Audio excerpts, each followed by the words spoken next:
identitas dan perpindahannya. Peristiwa kebangsaan masa penjajahan. 1. Masa penjajahan bangsa Eropa di Indonesia. Penjelajahan samudera yang dilakukan pada abad ke-15 menjadi salah satu alasan mengapa bangsa Eropa mendatangi negeri-negeri timur yang melimpah kekayaan alamnya, termasuk Indonesia. Hal ini terjadi untuk mewujudkan tujuan utama dari penjelajahan samudera, yaitu a. Perlawanan bangsa Indonesia terhadap penjajah. Berikut beberapa perlawanan yang dilakukan rakyat Indonesia. 1. Perjuangan rakyat Maluku. Tahun 1533, Sultan Ternate menyerukan perlawanan untuk mengusir bangsa Portugis yang berkhianat kepada kerajaan Ternate dengan memonopoli rempah-rempah. Perlawanan kedua terjadi pada tahun 1570. Perlawanan tersebut dipimpin oleh Sultan Bahulo disebabkan oleh tewasnya Sultan Hairun. Portugis menyerah dan meninggalkan Maluku pada tahun 1575. 2. Perjuangan rakyat Sumatera di Aceh. Perlawanan dipimpin oleh Toku Cidipiro, Panglima Polim, Toku Umar, dan Cut Nyadir. Rakyat Aceh menggunakan taktik perang gerilya, yaitu memasuki hutan agar tidak mudah ditangkap. Perlawanan rakyat Sumatera Utara dipimpin oleh Sisingamangaraja XII. Penyebabnya adalah Belanda ingin menguasai Tapanuli. Di Sumatera Barat, perlawanan dipimpin oleh Tuanku Imam Bonjol. Penyebabnya adalah politik adu domba Belanda terhadap kaum adat dan kaum padri. 3. Perjuangan rakyat Jawa. Di Pulau Jawa, Pangeran Diponegoro memimpin perlawanan terhadap Belanda. Perang terjadi karena Belanda memasang patok jalan di atas tanah makam leluhur Pangeran Diponegoro tanpa izin. Belanda berhasil menangkap Pangeran Diponegoro dengan berpura-pura mengajak berunding. Saat berunding, Pangeran Diponegoro ditangkap dan diasingkan ke Manado pada tahun 1830. 4. Perjuangan rakyat Bali. Sikap Belanda yang melanggar hukum tawan karang menjadi penyebab perlawanan rakyat Bali. Perlawanan dipimpin oleh I Gusti Ketut Jelantik di sekitar benteng Jagaraga sehingga disebut Perang Puputan Jagaraga, tahun 1846 sampai tahun 1849. Perlawanan berakhir ketika Belanda dapat menguasai benteng Jagaraga. 5. Perjuangan rakyat Kalimantan Selatan. Pangeran Antasari memimpin perlawanan rakyat Kalimantan Selatan. Penyebab perlawanan adalah sikap Belanda yang berusaha menguasai kerajaan Banjar. Belanda juga memonopoli perdagangan dan mencampuri urusan kerajaan. B. Perkembangan pergerakan nasional Indonesia. Pergerakan nasional merupakan salah satu babak baru dalam perjuangan bangsa Indonesia. Hal ini dikarenakan pada masa itu memiliki corak perjuangan yang berbeda dengan perjuangan yang sebelumnya. Kata pergerakan nasional berarti gerakan bangsa itu. Walaupun yang bergerak sebagian rakyat atau sebagian kecil sekalipun asalkan apa yang menjadi tujuan dapat menentukan nasib bangsa secara keseluruhan menuju tujuan tertentu yaitu kemerdekaan. Secara umum, munculnya kebangkitan pergerakan nasional di Indonesia dipengaruhi oleh beberapa faktor seperti 1. Faktor intern. A. Adanya penjajahan yang mengakibatkan penderitaan dan kesengsaraan sehingga menimbulkan tekad untuk menentangnya. B. Adanya kenangan akan kejayaan masa lampau, seperti zaman Sriwijaya dan Majapahit. C. Munculnya kaum intelektual yang kemudian menjadi pemimpin pergerakan nasional. 2. Faktor ekstern. A. Adanya All Indian National Congress 1885 dan Gandhiisme di India. B. Adanya gerakan Turki Muda 1908 di Turki. C. Adanya kemenangan Jepang atas Rusia 1905, menyadarkan dan membangkitkan bangsa-bangsa Asia untuk melawan bangsa-bangsa Barat. D.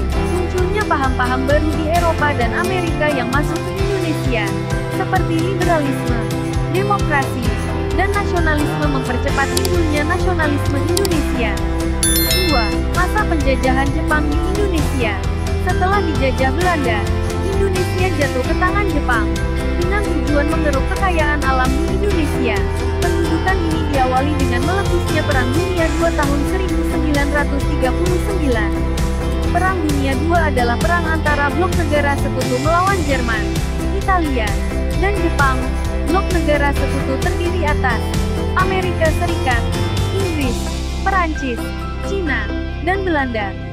Pada tahun 1941, Jepang berhasil merebut dan menduduki Malaysia, Hong Kong, Filipina, dan Singapura.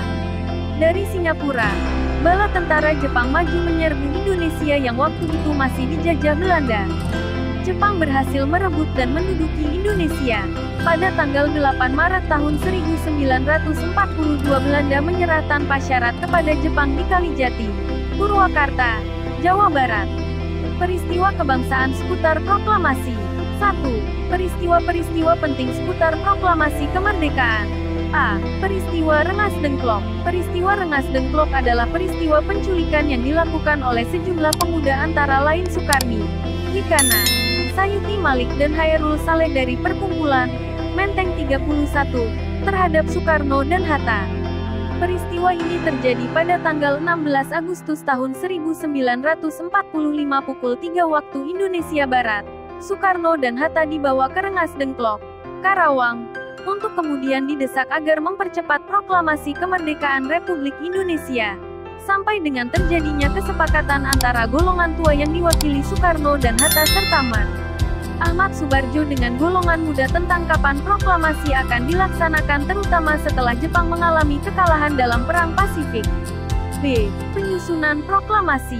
Selain Soekarno dan Hatta, penyusunan proklamasi pun dibantu oleh beberapa tokoh. 1. Laksamana Maeda adalah seorang perwira Jepang. Dalam sejarah perumusan proklamasi, dia berperan menyediakan tempat untuk membahas masalah proklamasi kemerdekaan. 2. Sayuti Malik berperan untuk mengetik naskah proklamasi yang telah dirumuskan oleh Soekarno, Hatta, dan Ahmad Subarjo. Sayuti Malik menggunakan mesin ketik buatan Jerman yang mana merupakan pinjaman dari Kolonel Kandeler Komandan Angkatan Laut Jerman. 3. Pewarta berperan penting dalam mengabadikan momen pembacaan proklamasi kemerdekaan serta penyebarluasan kabar tersebut. Mereka adalah Franz dan Alex Mendur dari IPPHOS yang mengabadikan momen pembacaan proklamasi. C. Proklamasi Kemerdekaan Indonesia. Detik-detik menuju proklamasi kemerdekaan Indonesia semakin dekat. Setelah disepakati, proklamasi akan dibacakan pada pukul 10 waktu Indonesia Barat di Rumah Soekarno. Sementara itu, Hatta berpesan kepada para pemuda yang bekerja di kantor pers, BM, untuk memperbanyak naskah teks proklamasi dan menyiarkan ke seluruh dunia. Pagi harinya, Rumah Soekarno sudah dipadati oleh banyak orang.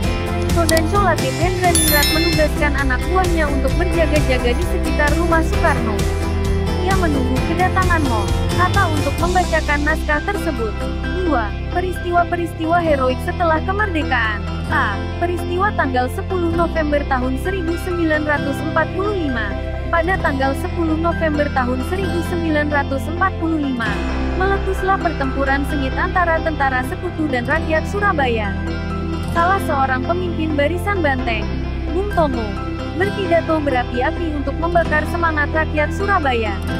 Pertempuran ini dilatar belakangi oleh terbunuhnya Jenderal Malabi pada konflik yang terjadi antara pejuang dan pasukan sekutu.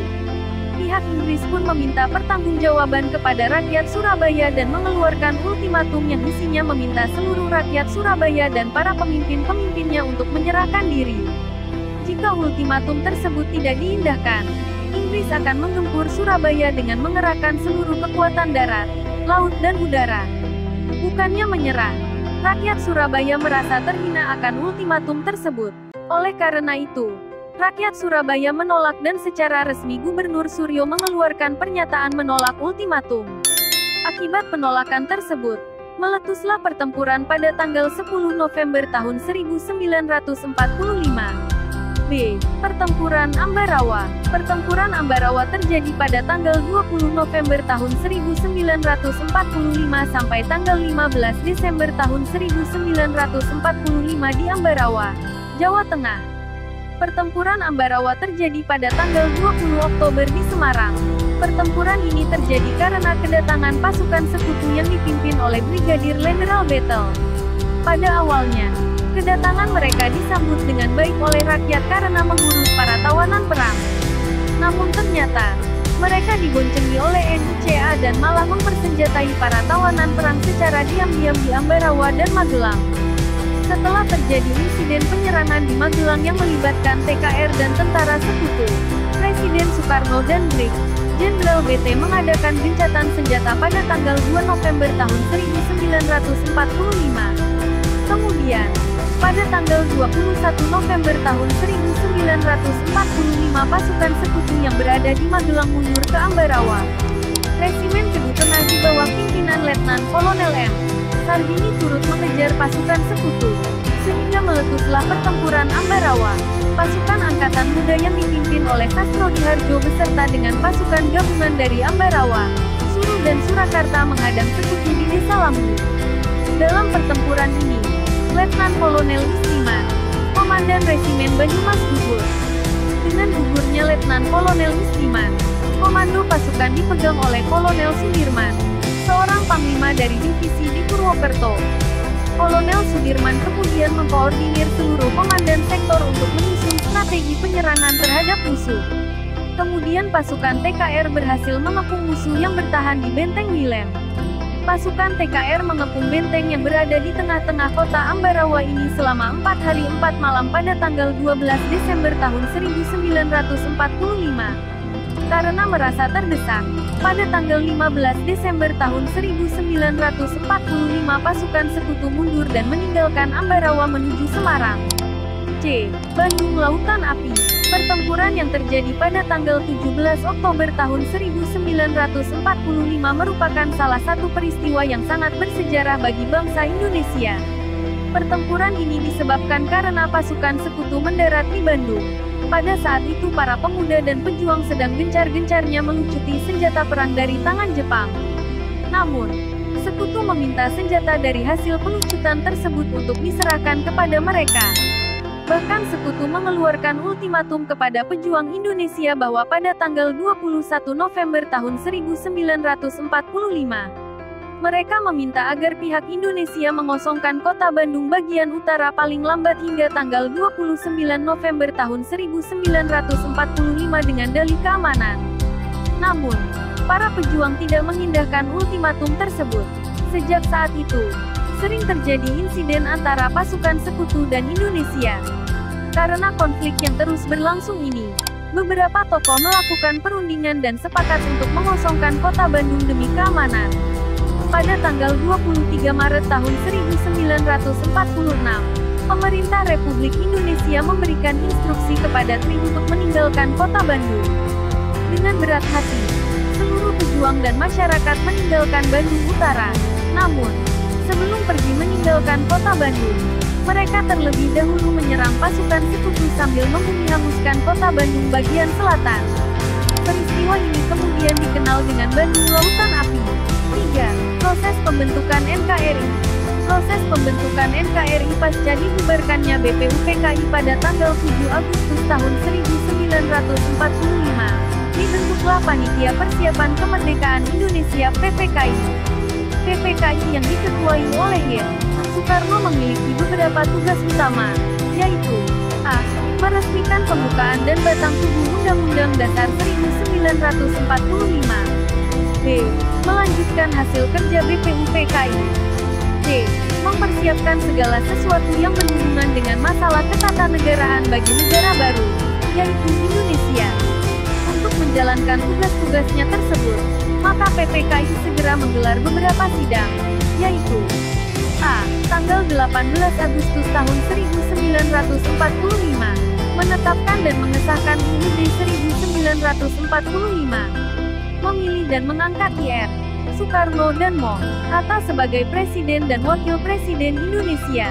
B. Tanggal 19 Agustus tahun 1945, membentuk 12 kementerian dan 4 menteri negara, membagi wilayah Indonesia menjadi 8 provinsi: Sumatera, Jawa Barat, Jawa Tengah, Jawa Timur, Sunda Kecil, Maluku, Sulawesi, dan Borneo, yang dipimpin oleh seorang gubernur. C. Tanggal 22 Agustus tahun 1945, membentuk Komite Nasional Indonesia Pusat (KNIP) sebagai pembantu presiden sebelum lembaga-lembaga negara sesuai UUD 1945 terbentuk secara resmi.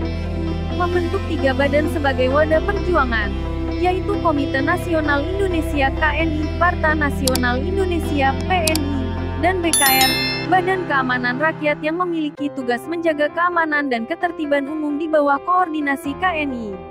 Peristiwa mengisi kemerdekaan. 1. Kegiatan pembangunan untuk mengisi kemerdekaan. Pembangunan dapat diartikan sebagai a. Suatu proses yang dilakukan oleh manusia untuk memperbaiki tingkat kehidupannya secara material maupun non-material atau spiritual. B. Usaha untuk menciptakan kemakmuran dan kesejahteraan rakyat yang hasilnya dapat dinikmati oleh seluruh rakyat secara adil dan merata. Pembangunan yang dilakukan pemerintah contohnya adalah pembangunan fasilitas umum seperti berikut. A. Pembangunan bendungan bertujuan untuk memenuhi kebutuhan air masyarakat, pembangkit listrik, mencegah banjir, dan tempat wisata. B. Pembangunan jembatan bertujuan sebagai sarana transportasi yang menghubungkan masyarakat dan mendorong pemerataan. 2. Sejarah lahirnya Pancasila. Sidang pertama BPUPKI yang dilaksanakan pada tanggal 19 Mei sampai tanggal 1 Juni tahun 1945 membahas tentang rancangan dasar negara. Terdapat 3 tokoh yang mengajukan pendapatnya tentang dasar negara Indonesia. Peristiwa tersebut melatar belakangi penetapan hari lahir Pancasila yang kini kita peringati setiap tanggal 1 Juni. Sebelum memulai sidang kedua BPUPKI, dibentuklah kembali panitia yang dikenal sebagai Panitia 9. Pada tanggal 22 Juni tahun 1945, Panitia 9 mengadakan rapat yang kemudian menghasilkan rumusan dasar negara yang tercantum dalam Piagam Jakarta. Setelah mendapat beberapa perubahan, Pancasila sebagai dasar negara akhirnya pada tanggal 18 Agustus tahun 1945 dituliskan dalam pembukaan UUD 1945, yang berbunyi 1. Ketuhanan yang Maha Esa. 2. Kemanusiaan yang adil dan beradab. 3. Persatuan Indonesia. 4. Kerakyatan yang dipimpin oleh hikmat kebijaksanaan dalam permusyawaratan perwakilan. 5. Keadilan sosial bagi seluruh rakyat Indonesia. 2. Upaya melestarikan kebudayaan bangsa Indonesia. Kita harus menghormati budaya dari daerah lain. Hal tersebut bertujuan untuk menjaga kedaulatan negara dan ketenteraman dalam hidup bermasyarakat. Sikap yang dapat kita lakukan untuk menghormati dan menghargai budaya daerah lain sebagai berikut. A. Tidak membangga-banggakan budaya sendiri. B. Tidak menjelek-jelekkan budaya daerah lain. C. Mau menikmati pertunjukan budaya daerah lain. D. Mau mempelajari budaya daerah lain.